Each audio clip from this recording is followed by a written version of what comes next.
हरि बोल। राधे कृष्णा।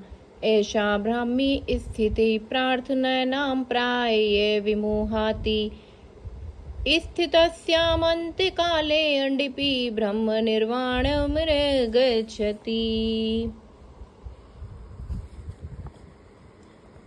यह आध्यात्मिक तथा ईश्वरीय जीवन का पथ है जिसे प्राप्त करके मनुष्य मोहित नहीं होता। यदि कोई जीवन के अंतिम समय में भी इस तरह स्थिति हो तो वह भगवत धाम में प्रवेश कर सकता है। तात्पर्य, मनुष्य कृष्ण भावनामृत या दिव्य जीवन को एक क्षण में प्राप्त कर सकता है और हो सकता है कि उसे लाखों जन्मों के बाद भी न प्राप्त हो। यह तो सत्य को समझने और स्वीकार करने की बात है। खटवांग महाराज ने अपनी मृत्यु के कुछ मिनट पूर्वक कृष्ण के शरणागत होकर ऐसी जीवन अवस्था प्राप्त कर ली। निर्वाण का अर्थ है भौतिकवादी जीवन शैली और अंत।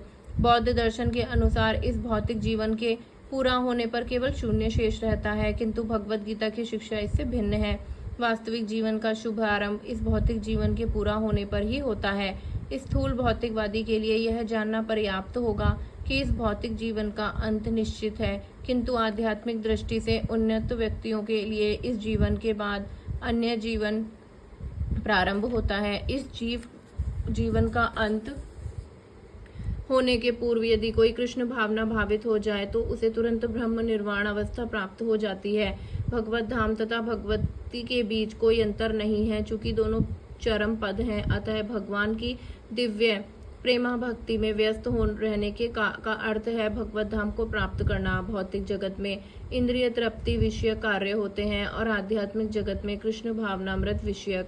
इस जीवन में ही कृष्ण भावनामृत की प्राप्ति तत्काल ब्रह्म प्राप्ति जैसी है, और जो कृष्ण भावनामृत में स्थित होता है वह निश्चित रूप से पहले ही भगवत धाम में प्रवेश कर चुका होता है।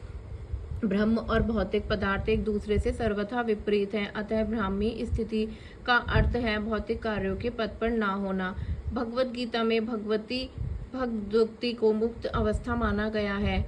सगुणान समीतन्या तम ब्रह्म भुवाए कल्पते। अतः ब्राह्मी स्थिति भौतिक बंधन से मुक्ति है। श्री अल भक्ति विनोद ठाकुर ने श्री भगवद गीता के इस द्वितीय अध्याय को संपूर्ण ग्रंथ के प्रतिपाद्य विषय के रूप में संक्षिप्त किया है।